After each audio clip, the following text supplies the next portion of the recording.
Welcome to the first of our Prayer Spaces sessions. This is going to be a series of seminars, interviews, discussions. We want to try and play around with the format a little bit to make use of technology and try and be a bit more interactive than we're going to be able to be tonight. But the purpose of these is to try and help us all to organise and host where we can the very best prayer spaces, whether that's in schools or at home or in other settings as well. I don't know about you, but I feel, and what I'm hearing is that prayer spaces have never been more important. I spoke to a deputy head teacher near to where we live just a week or so ago, and he said to me, I can't wait until we can set aside a classroom in our school to do a prayer space, because I feel like so many of our pupils need that space to reflect and process what they've been going through and ask questions, and for those who want to pray. I read an article in New York Times yesterday. I don't know whether any of you caught it, but there is great concern about the number of child and teen suicides in the last year in America. Most states have had their schools closed for the entire last year. And so a lot of kids are completely dislocated from their friendship groups and anxious about school. And I think we see a certain amount of that here in the UK and probably in other countries as well. So perhaps space to be still, pause, reflect, pray has never been more important. So it's good for us to try and think creatively about how we can continue to offer that. Over the next few months, we've been thinking about running sessions around grief and loss and mental health, maybe some more specific ones about church schools. How do the prayer spaces connect with SIAMs? We've got some really good friends who are running prayer spaces in Catholic schools. We may well do one of our sessions particularly around the culture of prayer spaces in Catholic schools. We might well do a session particularly focused on home and how do we create great prayer activities for home, encourage spiritual formation at home. But we'd love to hear from you as well, what you suggest would be good topics for us to look at during these sessions. Today's session, we're going to specifically look at how to create great prayer activities. It is possible to create rubbish prayer activities. I've definitely created a few. I've created a few and tried them in schools and they've absolutely bombed. So learning from some bad experience and some good experience, we want to suggest to you some sort of plumb lines, some criteria, some categories for how to create really good prayer activities. And I'm sure you're going to have some good suggestions. I would imagine that some of us are here tonight because we've been involved in prayer spaces in schools, and many of you, perhaps most of you, won't be able to be in schools unless you're school staff at the moment. Some are though, and I just want to read to you, just by way of encouragement, a couple of really brief stories. One is from Joanna Jones, who I think might even be on the call. I haven't spotted her name yet, but I think she's joining with us. Joanna is the Kensington Area Bishop's Schools chaplain, and she sent us an email just a week or two ago and said this: Chelsea Academy have had a prayer space with a difference. All year 7 and year 8 pupils received a prayer space in a bag. That was their way of overcoming the social distancing issues. They created a prayer space in a bag. Each prayer bag contained 4 objects, which were the basis for activities to help pupils reflect on the past year, to look forward and bring their thoughts to God in prayer. They created 360 bags, which sounds like a lot of work. And the youth team at the church prepared a short, engaging film to introduce to the pupils how and why we might pray. And this is what she said. One pupil commented that the hope ribbon helped her let go of some fears, whilst another said it had made him feel really peaceful. Another shared that her fear of being forgotten, which allowed the chaplain to reassure her of her value to her form and to the school. despite, this is interesting, despite the challenges of 2020, the thank you box where people wrote something down that they were thankful for and put it in was often the activity that came out as the favourite. As pupils take the bags home, Joanne writes, we hope that they and their loved ones will know that they can bring anything and everything to God in prayer. Really encouraging way of running a prayer space in a school. And then an email we had just a couple of days ago from Beth Rookwood, who's a chaplain at a high school in Sheffield.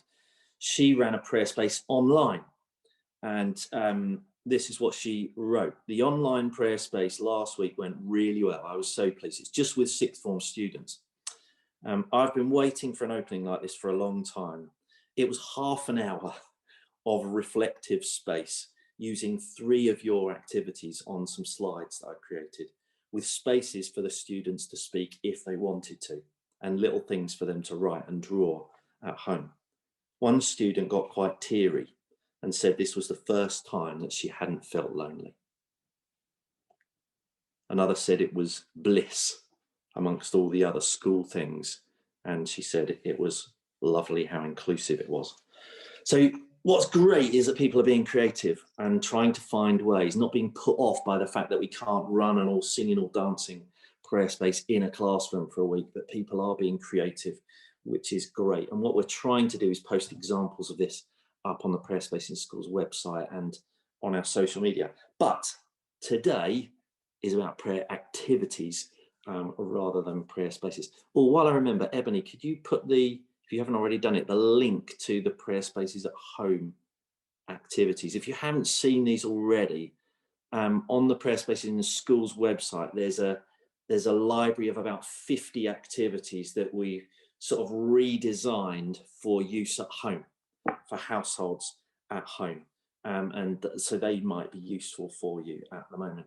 We kind of started working on these on a whim back in April time during the first lockdown. And I think to date, they've been downloaded about 42,000 times or something crazy like that, which is great. If you've heard of people running prayer spaces in creative ways, whether that's in boxes or bags or, I don't know, send them home, please could you pop that in the chat as well, and Ebony will make a note, because we'd love to be in touch with you and share your experiences. Do feel free to take notes if you want to, and as I said, please post questions as well. Usually if I was doing a workshop like this, I'd invite you to interrupt, and if we were in the room together, it would be easy to do that, but it just gets a bit messy. So I'm really sorry that you've got to be muted. It doesn't feel right, but it's the best that we can do. So prayer space in schools, next slide. Just to sort of set the scene, this is our best attempt at a mission statement for prayer space in schools, a sort of summary of what prayer spaces are and a mission statement. For us, for prayer space in schools, we believe that prayer spaces, enable children and young people of all faiths and none to explore spirituality, faith, and life's big questions in a safe, a creative, and an interactive way. All of those words in there are important to us, and we will come back to some of those again, but I want you to kind of hold that in mind. This is the sort of framework into which that we're trying to create prayer activities. And then as an organisation, we believe our mission is to equip local churches to serve the ongoing spiritual life of their school communities. And obviously that now is flowing back into families more and more. Over the last few months, there's been lots of schools that have been posting some of the prayer spaces at home activities on their own websites, or sending them back with kids into their homes as part of their collective worship or some of their daily reflection. So serving the ongoing spiritual life of whole school communities, whether that's in the school building or back into families and households as well. Next slide. One of the pieces of research that has really helped us over the years has been Spirit of the Child by David Hay and Rebecca Nye. Many of you will be familiar with Rebecca Nye from the Godly Play work that she spearheads in the UK. But David Hay did this big piece of research called Spirit of the Child, and their summary was that spirituality, a way, perhaps a really significant way, a biblical, theological way of understanding spirituality, can be represented by this grid. Spirituality is about how I understand myself. It's to do with well-being. It's to do with what I perceive and experience of myself, my emotions, my soul, my thoughts. It's all of that combined. Spirituality is also to do with my relationship with others. It's to do with my connection with others. It's to do with forgiveness. It's to do with all sorts of things that connect and disconnect us from others. That's part of our spirituality too. The third area, which will be familiar to us, it's also to do with our connection to the world, to the earth. It's to do with stewardship. It's to do with ecology. It's to do with the ecosystem. It's to do with planets and things. We see it there in the beginning of Genesis, don't we? That God gives stewardship responsibility to human beings. So that's part of our spiritual identity. And then obviously the fourth area, spirituality, is to do with our relationship, our connection, our reconciliation with God, the divine, the beyond, the numinous, whatever. Spirituality isn't just that. It's all four of these areas combined. I think we've got a nice picture on the next slide just to represent it. And so the prayer activities that we're going to have a look at in a moment, if you keep this sort of grid in your mind, you'll find that they fall into one or more of these categories, and that's really deliberate. Whenever churches or families are hosting prayer spaces with multiple activities, we would always encourage them to use a range of activities, some about me, some about us, some about issues to do with the world and injustice and so on, and also to do with our connection with God. Next slide. So here we go. What we want to suggest to you is there are 7 keys, 7 themes, 7 categories. You can probably come up with some more, but 7 categories that we're just going to whip through really quickly to help us create great prayer activities. And here comes the first one. Prayer activities. The best prayer activities are clear and simple. Rule of thumb, if it takes more than a sentence to describe, to explain your prayer activity, it's probably too complicated. And the best prayer activities, I think, are the ones that you could almost get even with the title, a 2 or 3 word title. So the next couple of slides are examples of that, I think. Fizzy forgiveness. So many of you will be familiar with this one. Fizzy tablet, effervescent tablets, not the Steradent tablets, which is what I used the very first time I did a prayer space, which some of you may know I used to clean people's false teeth, put them in a glass at night. We stopped using Steradent tablets the day that I was in a school where a boy went, "What do these taste like?" and put it in his mouth, which is obviously revolting. So fizzy orange tablets, vitamin C tablets, best ones to use. But this activity is so simple. Think of something that you need to let go of, or you need to forgive someone for, and drop it into the water and watch it dissolve. Fizzy forgiveness. You kind of know what it's all about even from the title. And what's the next one, Ebony? Calm jars too. I'm sure that many of you have tried this. It's basically a colourful snow globe. I think we've even got a recipe for this on our website. Shake up the jar. It's got glitter inside it as well, and wait while the glitter settles, encouraging peace and calmness.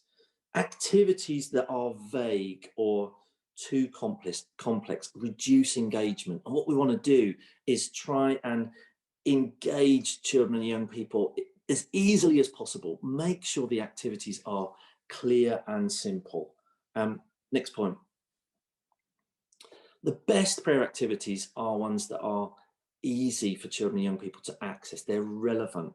What I mean by that is that they are themed around everyday life issues, common themes. You know, there's a reason why Jesus told stories about farmers and fishermen, and it's because he was talking to farmers and fishermen. He was talking to people about their everyday lives. That's why it was easy for them to engage with him.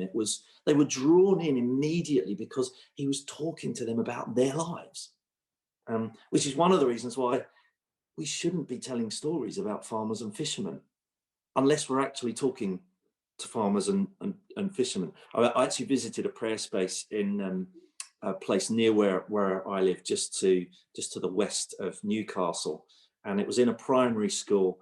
And on the prayer wall, someone had said, "I hope to get a John Deere," and I was like, "What is that even?" This was a primary school. I was like, "I don't even know what that is." And one of the teachers had to point out to me that a John Deere is a tractor. This is news to me. And a lot of the kids came from farming families. So stories about farmers would have been entirely relevant for them.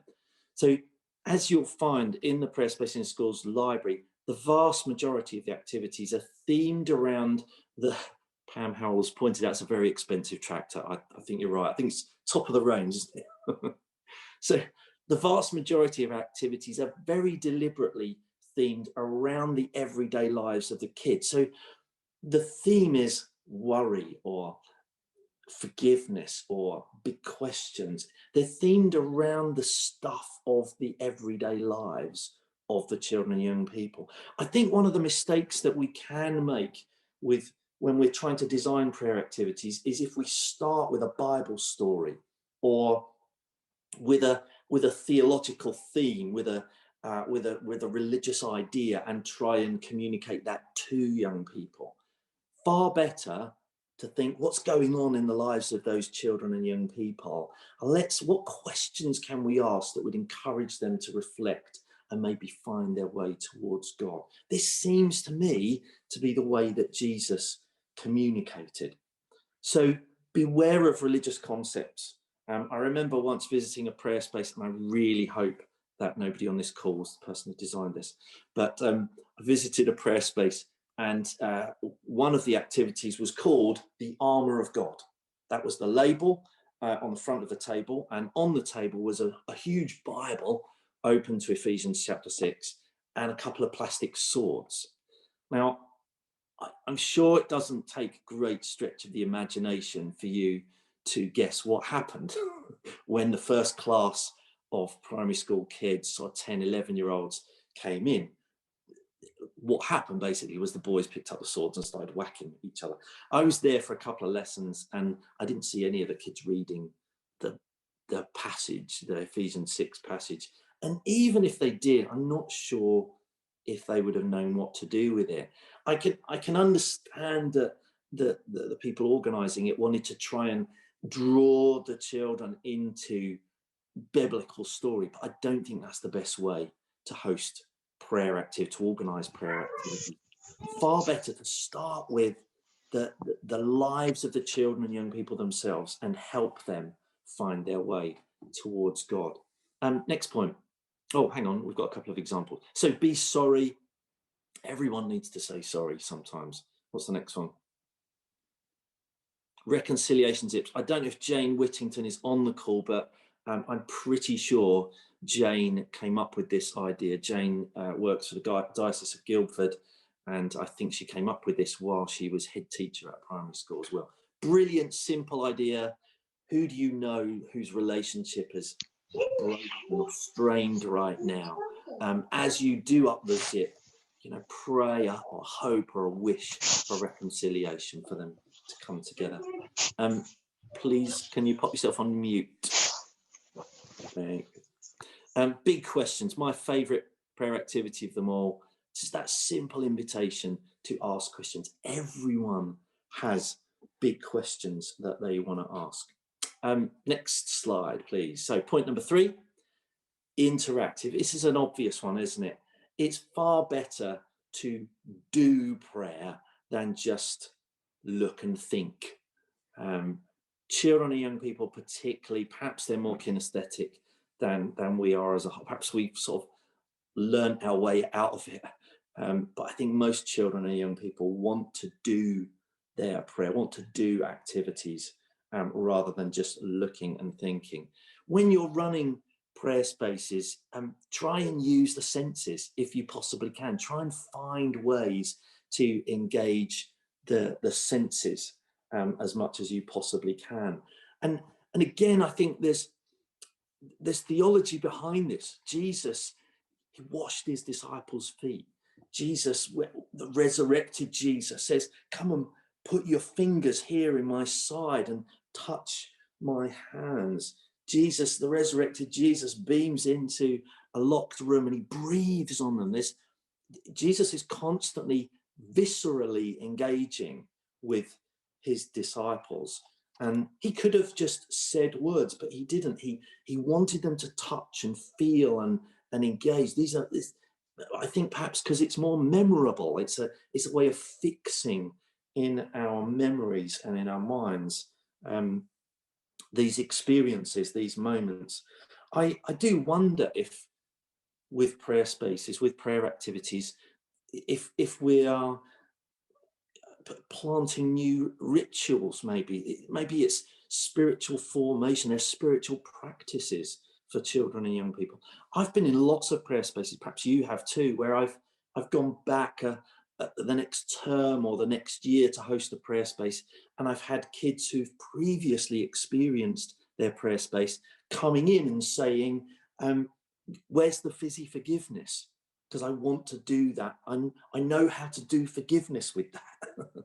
You know, it's like they've learned a tricky concept, something that's quite deep and personal, but the doing of the activity has helped it root into their lives, and that's incredibly valuable in a Western world where we are sort of devoid of many meaningful rituals. So I think coming up with some really great activities can be such a rich gift to children's and young people's lives. We've got a couple of examples, I think. So cardboard home, you may have used this before. Children are invited to crawl inside the box and imagine, what if this was where you lived? You know, imagine the comfort of your own home. What if this was home?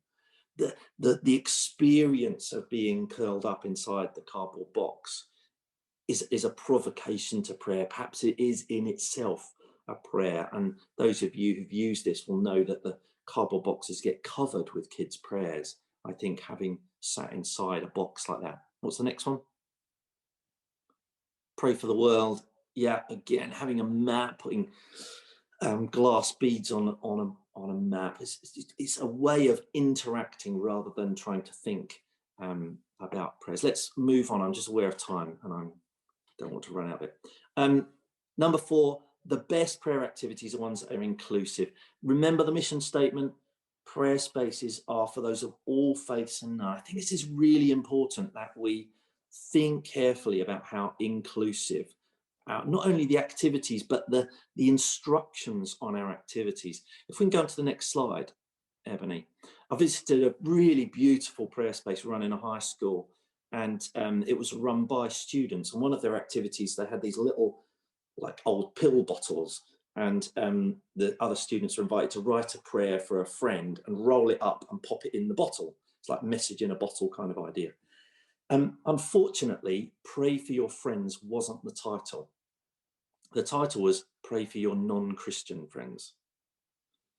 Now, assuming that not all of the students in that school weren't already Christians, which is probably a fair assumption, even though it was a church school, those students who wouldn't describe themselves as Christians would have arrived at this activity and not only felt this activity isn't for me, they probably would have also felt this activity is about me, which sounds a bit awkward, really. It's really important that the activities are designed to welcome those of all faiths and none, hospitable, welcoming activities.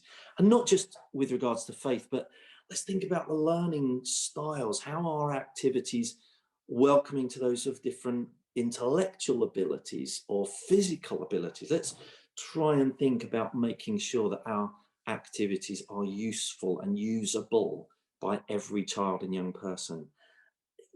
Because this is what Jesus is like. Let the children come to me. Don't make it difficult for them. Let them come. Next slide, please, Ebony.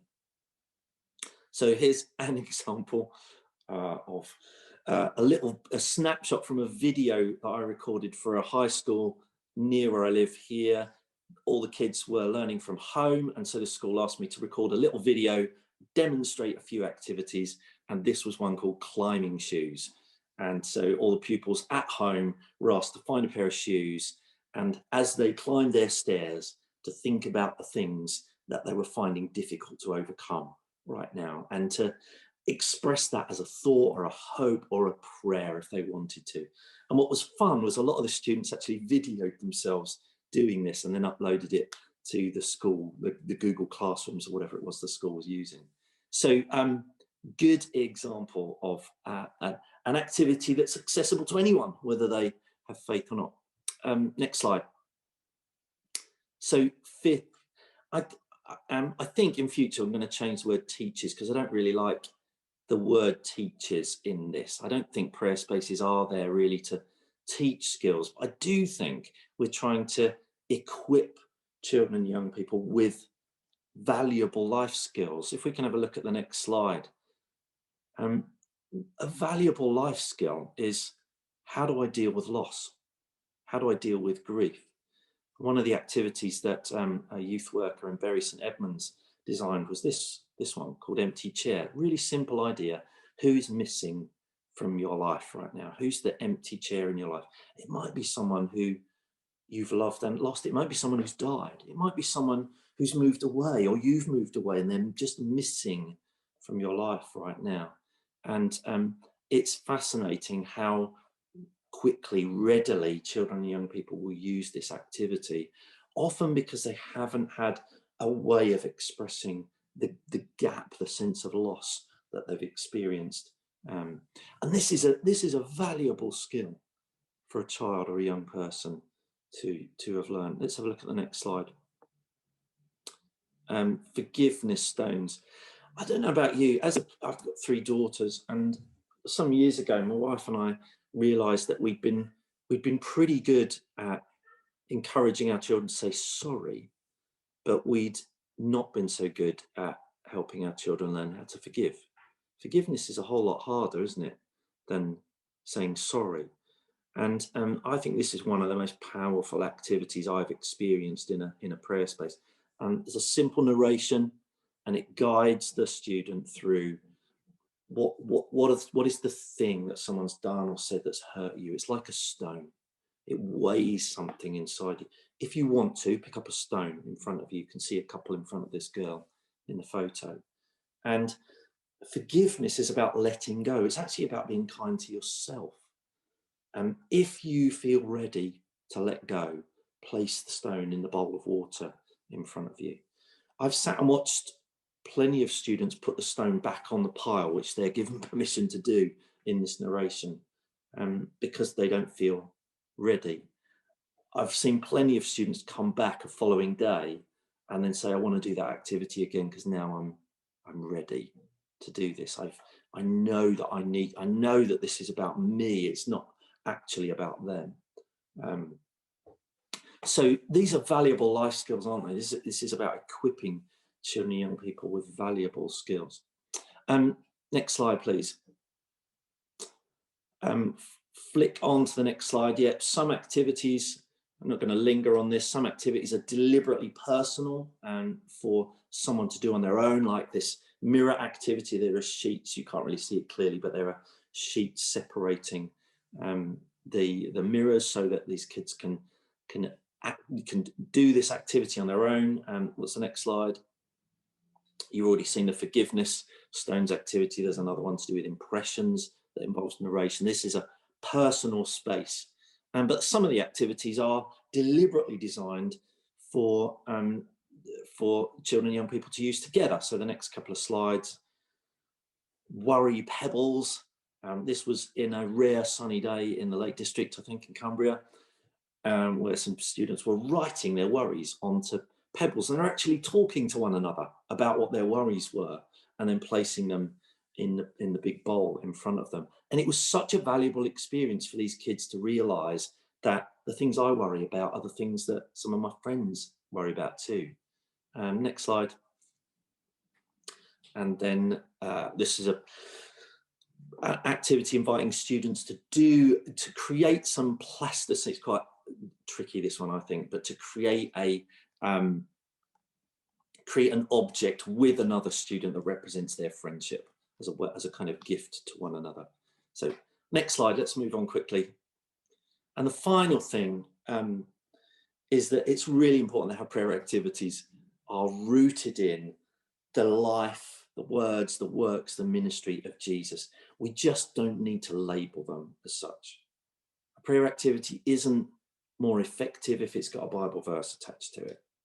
It's really important that we need to understand the purpose behind it, but it's not necessary, I don't think, for us to label them as such. Jesus left a lot of things hanging when he talked to the crowds. And I think the reason for that is because his purpose wasn't to impart knowledge, it was to encourage hunger and thirst. And I think that's what happens in the prayer spaces that we are hosting. I think that's what's going on, is as we're making space for children and young people to try prayer, they're taking steps, and it's awakening something in them. It's awakening something of what they were designed to be, a relationship they were designed to have. It's awakening that within them, and it's increasing their hunger and thirst. And I think that's probably the most valuable gift of a prayer space. So just flicking onto the final slides, I just love that little quote. We've got hundreds and hundreds of photos of kids' prayers, but I just love that. I feel now closer to God. Last two slides. Some of you may be familiar with Pete Greig's book, How to Pray. And as I mentioned already, there's a daily Pray the Bible app that 24/7 put together. And we use this acronym in that book and the app, PRAY, pause, reflect, ask, and yield. And it only occurred to me the other day that prayer spaces really do follow this pattern. The prayer space itself is an invitation to pause. It's an interruption to the busyness of a school day, or even in a family's life. It's a moment to pause. The activities provoke reflection. Think about something you've done. Think about the big question that you have. Think about those who are homeless in your town. It provokes reflection.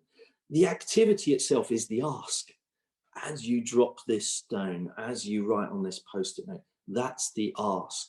And then I think the stepping away is the yielding, the letting go, the leaving it with God. And so I just find this acronym really, really helpful as I'm praying myself in my own quiet times, but also when I'm thinking about the simple shape of prayer activities. There's probably those stages, even though they might happen in a really short space of time, are probably quite important. Final slide is a quote from a favorite author of mine, Henry Nouwen. I'm sure that many of you have come across his book, The Wounded Healer, but he writes in there, "I am afraid that in a few decades, the church will be accused of having failed at its most basic task, offering people creative ways to communicate with the source of life." For me, that's exactly what prayer spaces are about. It's offering people creative ways to communicate with the God that perhaps they've never spoken to before. And that's what makes this such a privilege and such an awesome responsibility as well. Right, can we go back to the yes and amen to Henry? Thanks, Emma. What I'd love for us to do, this is the moment we've all been waiting for. 8 minutes we'll go for into breakout rooms. What I'd like us to do, just show what would you use this object for to create a prayer activity, and try and give everyone a go. You might be able to help one another come up with some great ideas. So very simply, those two things: who are you, and what could you do with one of your objects? So we're going to pick on a couple of people and ask them to give us the best new prayer activity from their super short breakout room. So I have pre-warned those people, so please nobody get really scared. Where's Jane Whittington? Jane I'm Whittington, here. who was she now I'm ran one of the speaking, very first prayer spaces ever. So Jane Whittington, tell us, what was the best prayer activity from your Oh group? dear, that will make Right, the give others us a feel couple then. Give us a couple. feel bad. Somebody brought a whisk along, and we were talking about actually doing whisking up maybe water or something to make it really disturbed, and then look at the calm afterwards. So you could think of a situation that was really bothering you, and then let it go calm. But Nice. you would have to think about where that water might possibly go in a prayer activity in a prayer space setting. So Very good. Yeah. Any others from your group that you'd like to mention? And what else did we talk about? We also talked about a box and the use of a box in terms of putting your treasure in there. But I've got to say, Phil, we did also talk about the fact that starting with the object is not as good as starting with what you are actually trying to achieve in your prayer. You're right. You're right. Yeah. That is very true. Thank you for that, Jane. I know I was breaking my own rules and not starting with the you knew I'd take you to task on that one, didn't you? Hey. Thank you so much, Jane. Pleasure. And as I said, Jane ran one of the very first prayer spaces before there ever was such a thing as prayer space in schools. So we are all honouring Jane. So can I pick on Lizzie Demetriou? Lizzie's down in Brighton or Hove or somewhere down at the bottom of the country. Lizzie, tell us a little bit about your group. What did your group come up with? Yeah, there was only me and one other in my group, so I don't know if other people got scared away. And I have to admit, we actually just had a really nice chat for most of it. So but I have this is probably quite easy, but I picked up a little hand sanitizer. And we've not done anything like this in prayer space before, but we are all now very aware of hand sanitizer and how to use it. So I wondered if we could do something about saying sorry, things that we feel guilty about and then we want to wash them away. Yeah, something along those lines. Nice. Thank you very much for that, Lizzie. Great to see you here. Can I pick on one more? Can I pick on Rebecca Richardson? Is she here? I'm here. Yeah, Rebecca. Hello. Can't see you at the moment, but I'm sure Ebony will find you and spotlight you as well. Brilliant. Rebecca, tell us about your group. We had a really great chat, actually. One that I hadn't really thought of. One I thought was brilliant was a potato peeler. I thought that was really interesting. Not to do with children. We said upper school. Yeah, not to do with children. But kind of like peeling away like forgiveness. But the one that I really liked, like we had hand sanitizer as well. The one that I really liked was a key, like a key to a door. And we kind of thought about a few different things. So like they're all different shapes, so we're all unique. So like all different shapes. Then locking away things, kind of locking away your worries or kind of putting something away, and then open a door to new opportunities. So there's a few different ideas around the key. I really liked that one. That was my favourite. Brilliant. Thank you so much, Rebecca. You're welcome. Jane's right. It's often easier to start with the theme.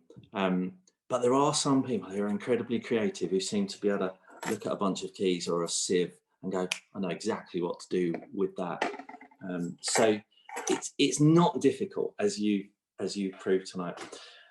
We've come to the end. It's 8:33 and I promised that we'd finish by 8:30, so I'm sorry we're slightly over, but I really hope that this has been a useful session for you. It's the first one we've had a go at, so I'd really love your feedback.